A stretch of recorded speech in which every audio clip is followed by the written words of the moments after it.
오늘 우리에게 주시는 하나님의 말씀은 시편 3편 1절에서 8절 말씀입니다. 여호와여, 나의 대적이 어찌 그리 많은지요. 일어나 나를 치는 자가 많으니이다.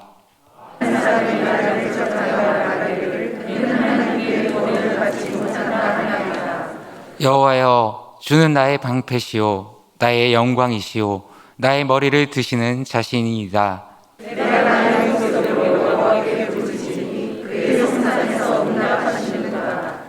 내가 누워 자고 깨었으니 여호와께서 나를 붙드심이로다.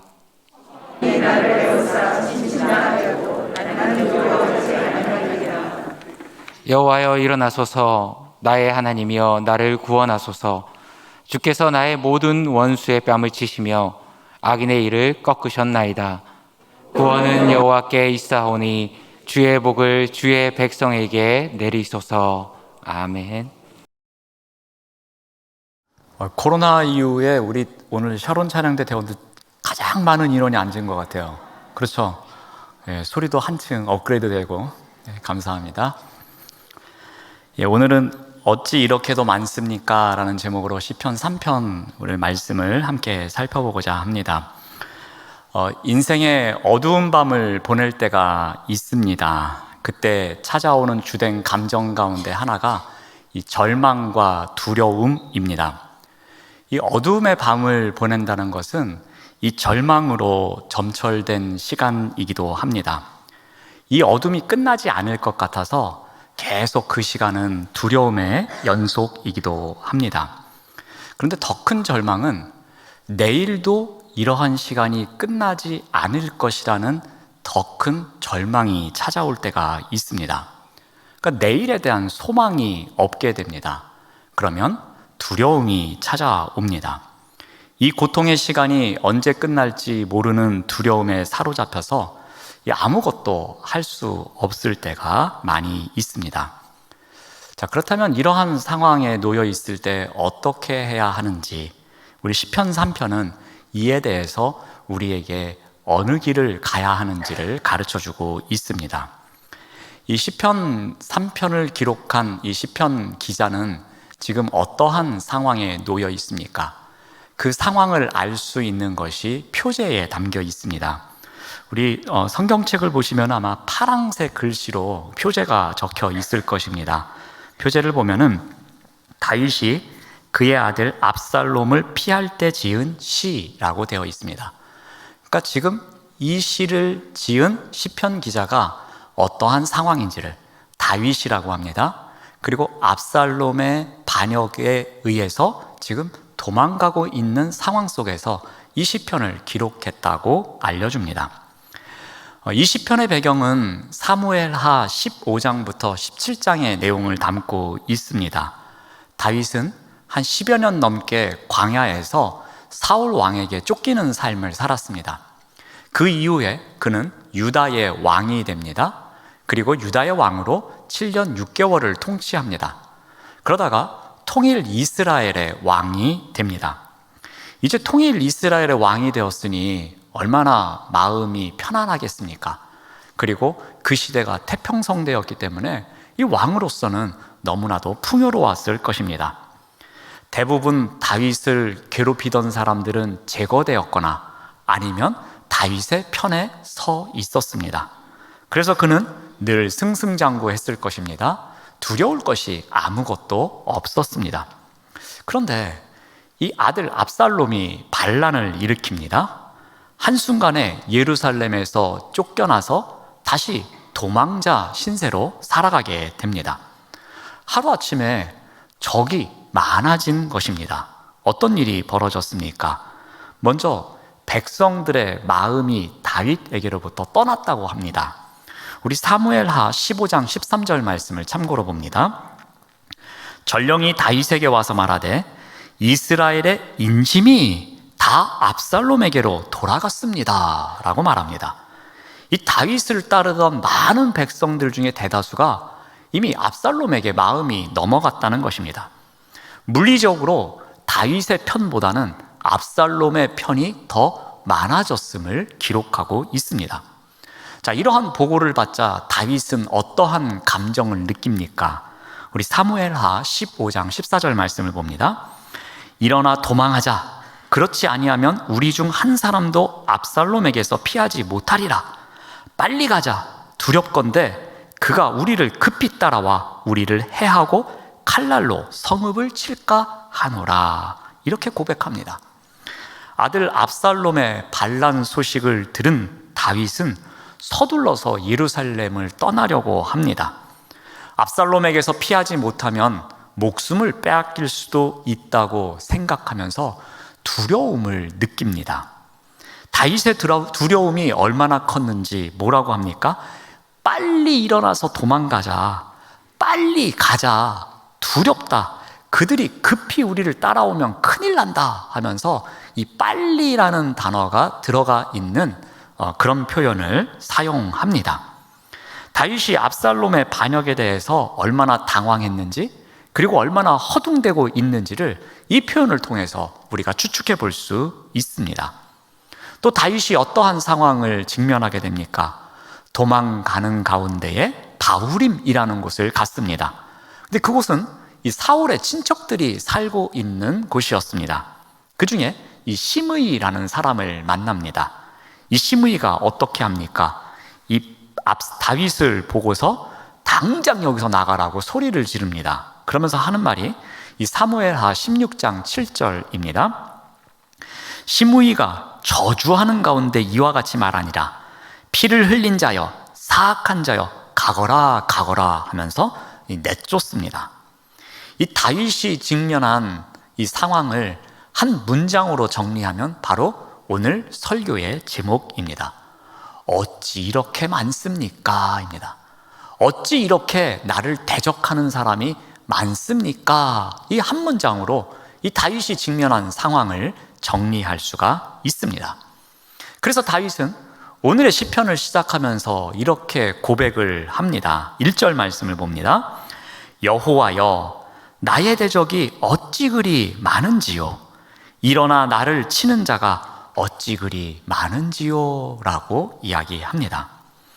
다윗은 이 평소에는 자신을 대적하는 자들이 많을 것이라고 전혀 생각하지 못했을 것입니다. 그런데 이 왕이 위기에 처하자 여기저기에서 대적자들이 나타나는 것이었습니다. 다윗을 싫어하는 사람들이 여기저기에서 나옵니다. 그리고 그들은 다윗이 망하기를 마치 지금까지 기다려왔던 사람들처럼 비난하고 저주하고 또 다윗에게 괴롭히려고 합니다. 어려움을 당할 때에 주변에 와서 위로해주고 힘을 줘도 이 어려운 순간을 이겨내기가 힘들 텐데 이제는 와서 대놓고 비난하고 저주하는 사람까지 나옵니다. 다윗은 이러한 모든 상황을 하나님의 뜻으로 받아들입니다. 인생의 어두운 밤이 다시 찾아온 것에 대해서 겸허하게 받아들입니다. 그리고 다윗은 처음으로 다시 여호와의 이름을 부릅니다. 그래서 1절을 시작하면서 여호와여라고 시작하고 있습니다. 여호와의 이름을 부르는 가운데에 자신의 처지를 탄식하고 이 처지를 어떻게 해서든지 이겨내겠다는 결단의 고백을 시작합니다. 다윗은 이제 많은 사람들이 어떻게 하고 있는지를 그 여호와를 부르고 그 여호와께 고발하고 있습니다. 그 내용이 2절에 나옵니다. 많은 사람이 나를 대적하여 말하기를 그는 하나님께 구원을 받지 못한다 하나이다. 사람들은 말합니다. 다윗이 하나님께 구원을 받지 못할 거야 라고 여기저기에서 비난을 하고 있다는 것입니다. 근데 이 문장은 두 가지 관점으로 해석을 할 수가 있습니다. 먼저는 이 하나님의 관점에서 봅니다. 하나님께서 과연 이렇게 행동하셨다는 겁니다. 그러니까 다윗이 하나님께 구원을 받지 못해 라고 사람들이 이야기하는 것은 하나님의 관점에서 본다면 하나님은 무능하다는 겁니다. 무능하지 않다면 다윗을 모른 척 한다는 것입니다. 무능하거나 모른 척 하거나, 즉 하나님은 지금 다윗을 구원해 줄 의지가 없음을 나타내고 있는 것입니다. 또 또 하나의 관점은 다윗의 행동에서 접근할 수 있습니다. 다윗의 행동이 어떠합니까? 저런 죄 많은 죄인이야. 저 다 자기 죄값을 치르는 거야. 그렇게 사울의 피를 보더니 내가 이럴 줄 알았어 하면서 지금 다윗을 비난하고 있는 것입니다. 그러니까 사람들이 조롱하기를 하나님이 무능해서 다윗이 구원을 못 받고 또는 다윗이 죄를 많이 져서 구원을 받지 못한다고 말하고 있는 것입니다. 다윗을 조롱하는 사람들의 이야기를 종합하면 하나님의 무능 그리고 다윗의 죄값이라고 이야기하는 것입니다. 그래서 다윗이 말합니다. 어찌 이렇게 말하는 사람들이 그렇게도 많은지요. 어찌 이렇게 나를 비난하는 사람이 이렇게도 많은지 모르겠습니다. 정말 많은 사람들이 나에게 이렇게 조롱하고 있습니다 라고 1절과 2절에서 이 많은이라는 형용사를 3번이나 반복해서 사용하고 있습니다. 이것을 통해서 지금까지 충신이었던 사람이 갑자기 대적자로 돌변하기도 하고 얌전하게 지나던 사람들이 갑자기 지금 대적자여서 나를 비난하기도 하고 많은 사람들이 지금 하나님과 나를 조롱하고 있음을 다윗이 하나님께 고발하고 있는 내용입니다. 하지만 다윗은 이 많은 사람들이 조롱하는 것 때문에 마음이 아프기보다는 혹이라도 하나님이 나를 버렸으면 어떻게 할까에 대해서 더 괴로워했던 것 같습니다. 그래서 다윗은 내가 정말 하나님께 버림을 받은 것이 아닐까 그러한 마음으로 여호와여 그 여호와를 다시 한번 부르고 그 여호와 앞에 조롱하는 사람들이 이렇게 많은 것을 다시 한번 이야기하고 있는 것이었습니다. 다윗은 이제 곧 망할 것 같습니다. 곧 압살롬이나 그의 휘하에 있는 군사들에 의해서 죽임을 당할 것 같은 위기에 놓여 있습니다. 결코 정상적인 상황이 아닙니다. 이 왕이 아들의 반란에 의해서 도망간다는 것은 결코 정상적이지 않은 일입니다. 이 다시 찾아온 인생의 어두운 밤을 또다시 살아가야만 했습니다. 이러한 때에 다윗은 어떻게 합니까? 그 무너지는 가슴을 움켜쥐고 하나님의 언약의 이름을 부릅니다. 그래서 여호와여 이 부름으로 이 시편을 시작했던 것입니다. 이 부름 이후에 이제 다윗은 한 3가지의 과정을 거쳐서 이 하나님 앞에 탄식하는, 그래서 탄식의 기도를 드리는, 탄원의 기도를 드리는 시간을 갖습니다. 한번 그 과정을 살펴보겠습니다. 다윗은 먼저 여호와를 향해서 하나님이시여 저는 여호와 하나님만을 신뢰합니다 라면서 그 하나님을 신뢰하는 고백을 합니다. 거친 탄식에만 머무르지 않고 그 탄식이 신뢰로 바꾸는 시간을 갖습니다. 우리 3절 말씀을 봅니다. 여호와여 주는 나의 방패시요 나의 영광이시요 나의 머리를 드시는 자이십니다 라고 고백합니다. 다윗은 나의 그러면서 1인칭 소유격 대명사를 사용해서 하나님과의 관계를 전적으로 강조하고 있습니다. 나의 하나님, 나와 하나님과의 관계가 먼 관계가 아닌 정말 밀접하고 깊은 교제를 나누는 관계임을 다시 한번 강조하고 있는 것입니다. 바로 이 하나님과 나와의 관계 속에서 그동안 지켜왔던 그 신뢰가 무너지지 않았음을 다시 한번 고백하고 있는 것입니다. 그래서 무엇이라고 고백합니까? 먼저 여호와를 나의 방패라고 고백합니다. 이 방패는 이 고대 시대의 이 무기 중에 하나였습니다. 이 방패는 큰 방패와 작은 방패 2가지로 나뉩니다. 이 작은 방패는 한 손에 칼을 든 사람이 한 손에 방패를 들기 위해서 사용하는 것이었습니다. 또 큰 방패는 양손으로 들어야 했기 때문에 적의 공격을 막는 사람이 전문적으로 드는 방패였습니다. 근데 여기서 말하는 방패는 큰 방패입니다. 그러니까 적들이 아무리 비난을 하고 공격을 하더라도 주님이 나의 큰 방패이시기 때문에 이 모든 공격을 막아줄 수 있습니다 라는 신뢰를 갖고 고백하는 것입니다. 그러므로 다윗은 자신감을 가질 수 있습니다. 적들을 향하여서 나아갈 수 있습니다. 내가 하나님이라는 이 큰 방패가 있기 때문에 아무리 압살롬과 그 휘하에 있는 군사들이 우리의 군사들보다 많을지라도 우리가 적의 공격을 막을 수 있습니다 라는 담대함을 가질 수 있었던 것입니다. 그래서 그 하나님을 믿는 신뢰로 하나님은 나의 큰 방패이십니다 라고 고백하고 있는 것입니다. 자, 두 번째로는 어떻게 합니까? 하나님은 나의 영광이라고 고백합니다. 여러분, 이 영광은 스스로 얻을 수 있는 게 아닙니다. 특히 그 당시에 이 왕의 자리에서 기름 부음을 받는다는 것은 하나님께서 영광을 부어주신다는 의미를 갖고 있습니다. 그러니까 다윗은 기름 부음을 받은 자로서 하나님의 영광을 누리는 삶을 살아가는 자입니다. 그런데 그러한 자가 지금 무슨 일을 하고 있습니까? 도망자로 쫓겨가고 있습니다. 그러니 그 영광이 어디로 갔는지 모르는 상황입니다.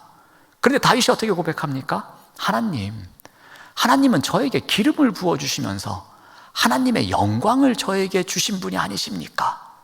지금 제가 아들에게 쫓겨서 도망을 가고 있지만 그 하나님은 다시 저에게 이 영광을 회복시켜 주실 분입니다. 언젠가는 다시 저로 하여금 예루살렘으로 돌아와서 하나님께서 기름 부어 세워주셨던 그 영광을 다시 누릴 수 있는 날을 저는 확신합니다. 그런 날이 다시 돌아올 것입니다. 저는 그러한 하나님을 믿습니다 라는 하나님에 대한 신뢰의 고백입니다. 또 다윗은 어떻게 고백합니까? 여호와를 나의 머리를 드시는 분이라고 고백합니다. 여기서 이 머리를 든다라는 것은 이 법정에서 사용되는 용어입니다. 공적으로 이 사람이 무죄야 라고 선포하는 것입니다. 이 사람은 아무 죄가 없어 라고 공적으로 확인시켜 주는 것을 이야기합니다. 그러면 어떤 일이 생깁니까? 그 이전에 누리던 지위로 회복되는 것을 공식적으로 선포함을 얻는 것이었습니다. 그러니까 다윗은 지금 억울하게 쫓겨가고 있습니다. 그리고 왕이라는 지위로부터 지금 쫓겨나게 생긴 상황이었습니다. 절망 가운데 놓여 있지만, 그래서 고개를 푹 숙이고 도망가는 상황이지만, 나의 하나님은 어떤 하나님입니까?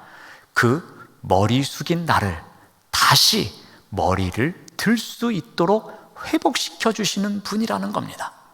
그런 하나님에 대한 믿음, 그런 하나님에 대한 신뢰가 있음을 다윗이 지금 고백하고 있는 것입니다. 이 고백과 함께 다윗이 기도합니다. 그 기도를 하면서 하나님, 응답해 주실 거죠.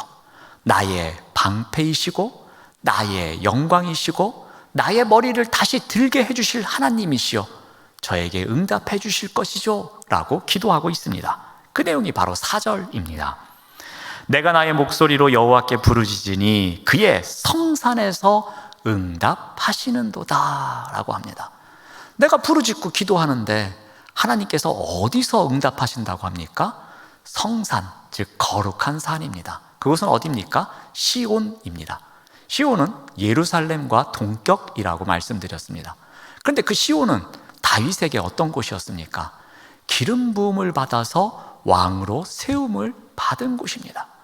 바로 그곳에서, 하나님의 임재를 상징하는 시온에서 그 하나님께서 나의 기도를 들으실 것이고, 내가 믿는 그 하나님께서 다시 일하셔서 나를 이곳으로 회복시켜 주실 것이라는 것을 확신하고 기도하면서 그 응답에 대한 감사의 기도를 드리고 있는 것입니다.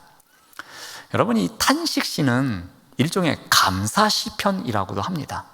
그러니까 이 탄식에는 하나님 도대체 이게 뭡니까? 하나님 왜 이렇게 적군이 많습니까? 라는 탄식도 있지만, 그 탄식 속에는 이 탄원을 들어주실 것에 대한 하나님에 대한 감사의 고백도 함께 담기게 됩니다.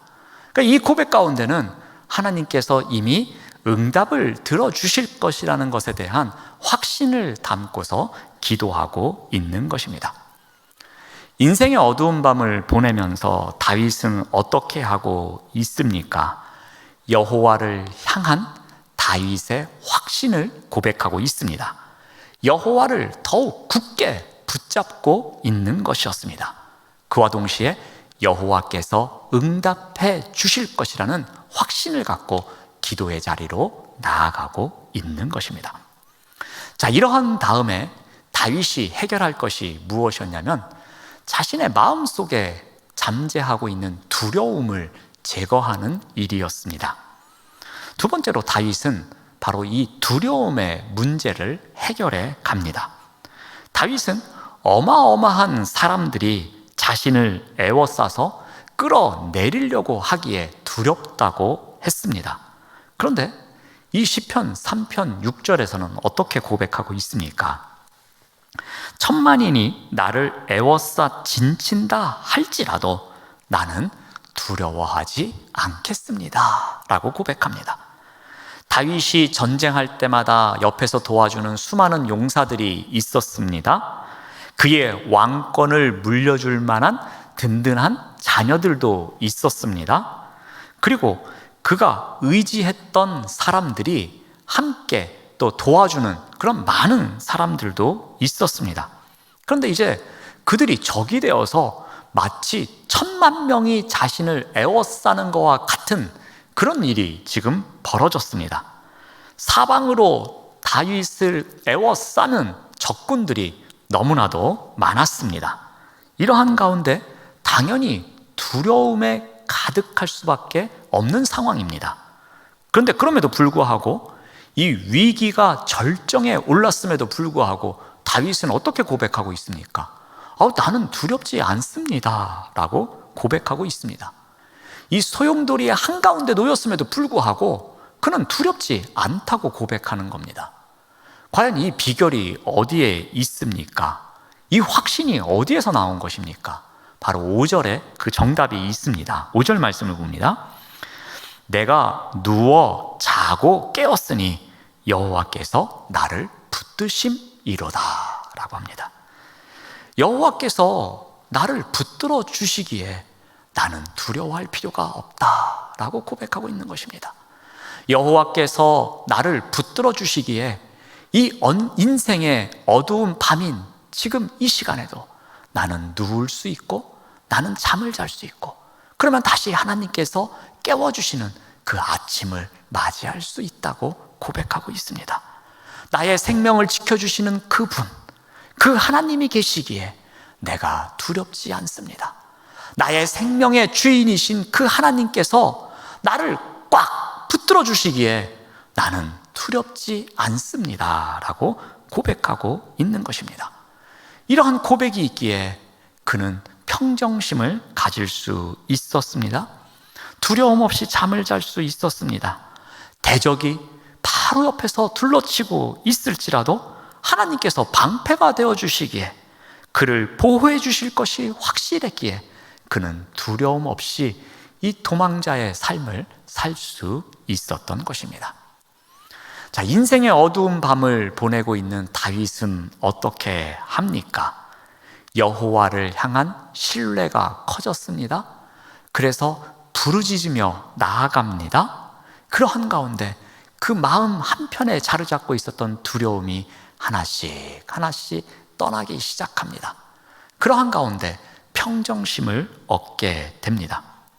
두려움에 떠밀려서 부랴부랴 예루살렘을 떠났었는데 그 두려움을 느낄 때는 너무나도 당황스러웠고 너무나도 황망했고 어떻게 살아야 할지 절망 속에 놓여 있었는데 이제는 나를 붙잡아 주시는 그 하나님이 계시기에 그 평정심을 다시 찾을 수 있었던 것입니다. 다윗은 자신을 위협하는 두려움을 여호와를 향한 신뢰로 극복하고 있었던 것입니다.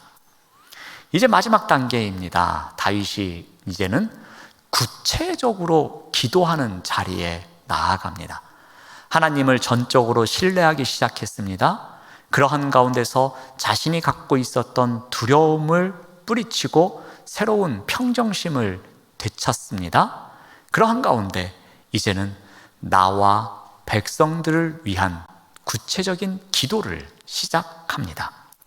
먼저 다윗은 자신을 위한 기도를 구체적으로 합니다. 우리 7절 말씀을 봅니다. 여호와여 일어나소서, 나의 하나님이여 나를 구원하소서라고 기도합니다. 여호와여 이제는 좀 일어나십시오라고 간절히 부탁하는 기도를 합니다. 이 말은 옛적 모세 때에 있었던 일입니다. 모세가 백성들이 행진을 할 때나 전쟁터에 나아갈 때 여호와의 궤가 함께 나아갔습니다. 그때에 여호와여 일어나소서라고 고백하면서 행진을 시작했습니다. 그 중에 하나가 민수기 10장 35절 말씀인데요, 이 부분을 참고로 한번 봅니다. 궤가 떠날 때에는 모세가 말하되 여호와여 일어나소서, 주의 대적들을 흩으시고 주를 미워하는 자가 주 앞에서 도망가게 하옵소서라고 기도하면서 그 여호와의 언약궤 뒤를 따라갔던 것이었습니다. 다윗은 바로 이 사실을 알고 있었습니다. 과거에 이 출애굽 공동체와 함께 했던 그 하나님이여 이제 일어나소서, 이제 우리와 함께하여 주옵소서라는 간절한 기도의 고백을 하고 있는 것입니다. 자기의 조상들에게 베푸르셨던 그 은혜를 현재화 시켜서 지금 이 자리에서 나와 함께하여 주시옵소서라면서 자신을 위한 기도를 구체적으로 하고 있는 것이었습니다. 다윗은 여호와여 일어나소서라고 기도하면서 무엇을 추구하고 있습니까? 지금까지 악인들의 행동을 그냥 보고 계셨으니까 이제부터는 일어나셔서 행동해 주십시오. 이제부터는 액션을 좀 해 주십시오 라고 간구하고 있는 것입니다. 이제는 보좌에서 일어나셔서 이 천군과 천사를 지휘하셔서 나를 구원하여 주시옵소서라고 간절히 기도하고 있는 것입니다. 이제 다윗은 또 구체적으로 기도합니다. 이 대적자들을 어떻게 해줄 것인지에 대해서도 기도합니다. 우리 7절 말씀을 계속 봅니다. 주께서 나의 모든 원수의 뺨을 치시며 악인의 이를 꺾으셨나이다 라고 기도합니다. 여러분, 뺨을 맞으면 어떤 기분이 들죠? 첫 번째로 아픕니다. 두 번째로 기분이 매우 나쁩니다. 제가 맞아본 건 아닙니다. 그렇다고들 하더라고요. 자, 다윗이 이야기합니다. 하나님, 저 원수의 뺨을 좀 쳐주십시오 라고 말합니다. 이 말은 진짜 뺨을 때리라는 게 아니겠죠. 지금 다윗이 어떠한 상황입니까? 조금 전에 말씀드렸듯이 고개를 푹 숙이고 도망가는 상황입니다. 얼마나 수치스럽습니까? 아들에게 쫓겨서 간다고 하니 그 따라오는 사람들도 손가락질하면서 비난하고 있는 순간입니다.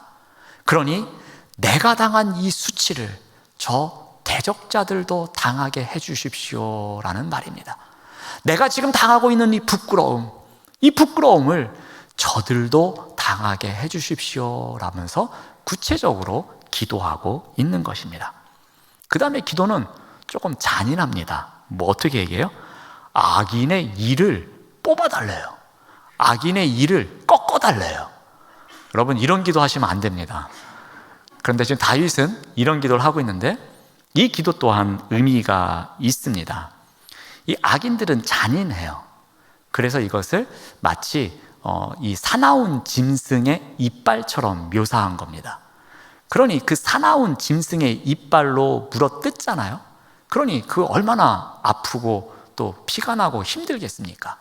그러니까 악인의 이를 꺾는다는 것은 다시는 나를 공격하지 못하도록 해달라는 기도가 담겨져 있는 것입니다. 이 일을 드러내면서 다시 또 공격하고 또 공격할 수 있으니 다시는 그런 일이 생기지 않도록 근원적으로 이 문제를 해결해 주십시오. 그게 바로 이 악인의 이를 꺾어달라는 표현입니다. 이거를 문자 그대로 직설적으로 이렇게 말씀하시면 안 되는 겁니다.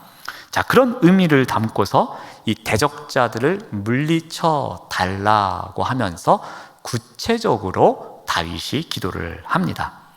이제 마지막으로 다윗은 또 이러한 기도를 합니다. 자신만을 위해서 기도하지 않습니다. 대적자들을 물리치기 위해서만을 기도하지 않습니다. 지금 소외되고 있는 백성들을 위해서도 기도하고 있습니다. 우리 8절 말씀을 봅니다. 구원은 여호와께 있사오니 주의 복을 누구에게 내려달라고 합니까? 주의 백성들에게도 내려주십시오. 지금 이 반란으로 인해서 얼마나 많은 백성들이 곤란을 겪고 있겠습니까? 그러니 주님, 이 구원을 베풀어 주셔서 그들에게도 복을 내려 주십시오 라고 기도하고 있는 것입니다. 통치자로서 쫓겨가는 그 과정 가운데 백성을 생각하는 마음이 담겨져 있음을 우리가 알 수 있습니다. 인생의 어두운 밤을 보내면서 이 다윗은 지금 어떻게 하고 있습니까? 여호와를 부르면서 구체적으로 기도를 하고 있습니다. 나의 구원을 위해서 기도합니다. 대적자들을 물리칠 수 있도록 기도합니다. 그리고 이 어려운 가운데에서 소외되고 있는 백성들, 그 백성들도 구원하시고 그 백성들에게도 복을 주십시오 라고 그 사람들을 위한 기도 또한 잊지 않고 있습니다. 오늘 시편이 담고 있는 내용이 바로 여기까지 제가 말씀드린 것입니다. 자, 이것을 통해서 우리가 한 가지 한번 적용을 해 봅니다. 우리 또한 이 인생의 밤을 지나는 시간이 많이 있습니다. 그러할 때에 우리가 어떻게 할 수 있는가입니다. 오늘 말씀을 통해서 제가 한 3가지 과정을 통해서 이미 설명을 드렸습니다. 거기에 부연해서 한 가지 좀 예화를 들어서 정리를 하면서 다시 한번 결론을 맺고자 합니다. 아주 유명한 이야기입니다. 일본의 이 가난한 목사님의 아내였던, 그런데 이 44세 나이로 세상을 떠났던 이 하라자키 모모코라는 사모님이 있습니다. 이 그녀가 이 악성 폐암을 선고받습니다. 근데 남편인 목사님이 이 사모님이 너무나 고생을 많이 하셔서 차마 이 이야기를 할 수 없었습니다. 조금의 시간이 지났습니다. 이제 의사 선생님이 며칠 남지 않았다, 얼마 살지 못한다라는 이야기를 합니다. 그래서 숨겨오던 이 목사님이 이 아내에게 이 사실을 말합니다. 그러자 이 사모님은 남편에게 노트 2권을 사다 달라고 이야기합니다. 그 날부터 그 노트에 일기를 쓰기 시작해서 44일 동안 일기를 씁니다. 그리고 그것이 일본 세계에서도 알려지게 되었습니다. 그 삶의 마지막 그 44일을 기록한 것은 어떻게 보면 자신의 인생을 정리한 것도 있지만 하나님의 사랑에 대한 간증이기도 합니다. 이 자신이 악성 폐암인 것을 알고 난 이후에 바로 그날에 남편에게 노트를 사오라고 해서 쓴 그날의 일기 중에 일부가 이러합니다. 내 마음은 주를 경배하며 내 영혼은 내 구원이 되신 하나님을 기뻐하노라. 오늘이라는 날 1978년 6월 28일을 나는 분명히 적어 놓아야만 하겠다. 오늘은 내 길지 않은 생애에 있어서 획기적인 날이 되었다. 나의 생애는 오늘부터 시작된다. 이제부터가 진정한 삶이다 라고 기록을 합니다. 며칠 남지 않은 인생을 맞이하는 가운데에 오늘부터가 진짜 인생이다, 이렇게 고백을 합니다. 그로부터 한 40여일이 지납니다. 몸이 매우 쇠약해졌습니다. 이제는 교회도 갈 수 없었습니다. 그래서 병상에 누워서 똑같이 예배드리는 시간에 예배를 드립니다. 그런 가운데 그녀가 마지막으로 교회 나갈 수 없는 그 상태에서 교회에서 예배드리는 그 장면을 상상하며 그 시간에 한 편의 시를 남깁니다. 그 시 중에 일부가 이러합니다. 내 신음이여 내 찬미의 노래가 되어라. 내 괴로운 숨결이여 내 신앙의 고백이 되어라. 내 눈물이여 내 노래가 되어라. 주님을 찬양하는 내 노래가 되어다오. 내 병든 육체에서 나오는 모든 숨결이여 호흡의 곤란이여 기침이여 내 열이여 땀이여 내 숨결이여 최후까지 내 찬송이 되어라 라는 시를 기록합니다. 이 시를 읽어보면 웬만한 시편에 견줄 정도로 정말 하나님을 향한 믿음의 고백, 그 마지막 간증이 담겨져 있음을 우리가 알 수 있습니다. 인생의 어두운 밤을 보내고 있는 그 마지막 순간에도 하나님을 찬양하는 한 사람의 시였습니다. 사랑하는 여러분, 우리 또한 이와 같지는 않지만 그 비슷하게 인생의 어두운 밤을 지낼 때가 많이 있습니다. 자, 그렇다면 우리는 어떻게 해야 되겠습니까? 오늘의 시편 기자의 고백처럼 하나님을 신뢰하는 믿음으로 우리가 갖고 있는 그 두려움을 넘어서 하나님 앞에 우리가 구체적으로 기도하는 자리로 나아가는 삶을 살아야 할 것입니다.